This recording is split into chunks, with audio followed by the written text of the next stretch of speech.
नमस्कार। कभी सोचा है कि जो पानी हम पीते हैं वो कहाँ से आता है और फिर कहाँ चला जाता है? चलिए आज पानी की इसी हैरान कर देने वाली कहानी को समझते हैं। एक ऐसा सफर जो हमारे ग्रह पर जीवन को मुमकिन बनाता है। 500 लीटर। जरा कल्पना कीजिए, पानी से भरी हुई लगभग 25 बड़ी बड़ी बाल्टियां। ये तो बहुत सारा पानी है ना? पर आखिर ये नंबर इतना जरूरी क्यों है? क्योंकि 1 किलो गेहूं उगाने में पौधों को लगभग 500 लीटर पानी लगता है।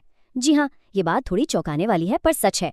और यहीं से एक बड़ा सवाल खड़ा होता है, ये सारा पानी जो हमारे खाने से लेकर जिंदगी की हर चीज के लिए जरूरी है, आखिर आता कहाँ से है? इसका जवाब ना एक बहुत ही शानदार चक्र में छिपा है। इसका जवाब है जल चक्र। ये प्रकृति का एक ऐसा कमाल का सिस्टम है जो करोड़ों सालों से लगातार चल रहा है।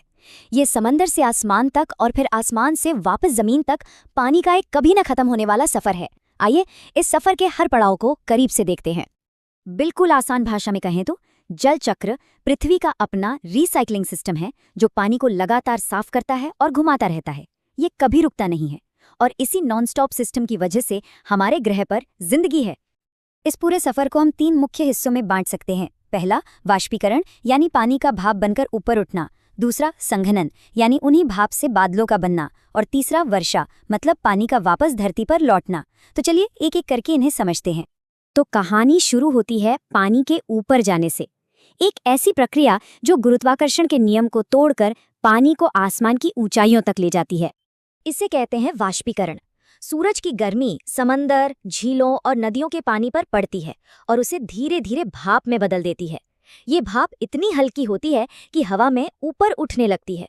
वैसे तो ये प्रक्रिया हमें दिखाई नहीं देती, पर ये हर जगह हो रही है। लेकिन रुकिए, सिर्फ नदी तालाब ही नहीं, पेड़ पौधे भी इसमें बहुत बड़ा रोल निभाते हैं।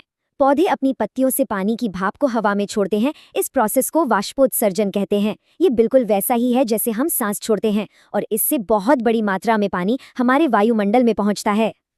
अच्छा, तो अब पानी की ये अदृश्य भाप हवा में ऊपर तो पहुंच गई। अब आगे क्या होता है? यहीं से शुरू होता है बादलों के बनने का जादू। इस प्रक्रिया का नाम है संघनन। जैसे जैसे ये गर्म और नम हवा ऊपर उठती है वो ठंडी होने लगती है और बस जैसे ही ये ठंडी होती है पानी की भाप वापस पानी की नन्ही नन्ही बूंदों में बदल जाती है। और कमाल की बात यह है कि हम संघनन को रोज अपनी जिंदगी में देखते हैं। ठंडे पानी के ग्लास के बाहर जो बूंदें जम जाती हैं, या सर्दियों की सुबह में जो कोहरा होता है, या फिर चश्मे पर सांस छोड़ने से जो भाप जमती है, ये सब संघनन ही तो है। और जब ऐसी अरबों खरबों नन्ही बूंदें एक साथ हवा में इकट्ठा हो जाती हैं तो वो हमें बादलों की शक्ल में दिखाई देती हैं। तो अगली बार जब आसमान में बादल दिखें तो याद रखिएगा कि वो बस पानी की तैरती हुई बूंदों का एक बहुत बड़ा झुंड है। अब ये बूंदें बादलों में इकट्ठा तो हो गई हैं, लेकिन वो हमेशा वहां नहीं रह सकती। आखिरकार उन्हें जमीन पर वापस आना ही होता है। ये जल चक्र का आखिरी और शायद सबसे जरूरी पड़ाव है। होता ये है कि बादलों में पानी की ये नन्ही बूंदें आपस में जुड़कर बड़ी और भारी हो जाती हैं, इतनी भारी कि हवा उन्हें और संभाल नहीं पाती और फिर वो बारिश, बर्फ या कभी-कभी ओलों के रूप में वापस धरती पर गिर पड़ती हैं। और इस तरह पानी अपना पूरा सफर तय करके वापस वहीं आ जाता है जहां से सब शुरू हुआ था। जल चक्र देखा जाए तो एक बिल्कुल परफेक्ट सिस्टम है, पर क्या हो अगर इसका नाजुक बैलेंस बिगड़ जाए? जब ये संतुलन बिगड़ता है तो इसके नतीजे काफी गंभीर हो सकते हैं। ये असंतुलन 2 बिल्कुल उल्टी शक्लें ले सकता है। एक तरफ अगर लंबे समय तक बारिश ना हो तो नतीजा होता है सूखा, फसलें बर्बाद हो जाती हैं और खाने पीने की किल्लत हो जाती है।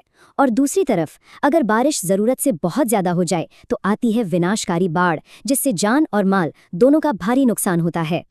और इस असंतुलन को बिगाड़ने में हमारी शहरी जिंदगी का भी बड़ा हाथ है। जरा सोचिए, शहरों में कच्ची जमीन तो बची ही नहीं, चारों तरफ कंक्रीट की सड़कें और इमारतें हैं। तो जब बारिश होती है पानी मिट्टी में रिसने के बजाय सीधा बहकर नालियों में चला जाता है। नतीजा, जमीन के नीचे का पानी यानी भूजल रिचार्ज ही नहीं हो पाता। तो अब जब हम समस्या जानते हैं तो सवाल उठता है कि इसका हल क्या है? हम इस संतुलन को बनाए रखने में क्या भूमिका निभा सकते हैं? जवाब एक ही शब्द में है, संरक्षण। ये बात हमेशा याद रखनी चाहिए। हमारी पृथ्वी पर पानी तो बेशुमार है, लेकिन उसका ज्यादातर हिस्सा समंदर का खारा पानी है। हमारे इस्तेमाल के लायक मीठा पानी बहुत ही कम है, इसीलिए पानी की हर एक बूंद कीमती है। और इसी कीमती पानी को बचाने का एक बहुत ही असरदार तरीका है वर्षा जल संचयन। इसका सीधा सा मतलब है कि बारिश के पानी को बहकर बर्बाद होने देने के बजाय उसे इकट्ठा करना और बाद के इस्तेमाल के लिए बचाकर रखना। ये एक आसान लेकिन बहुत शक्तिशाली कदम है। तो चलिए इस पूरी कहानी को एक सवाल के साथ खत्म करते हैं।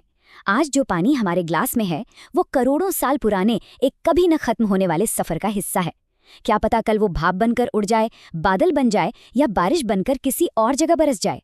ये सोचना वाकई में कमाल का है ना?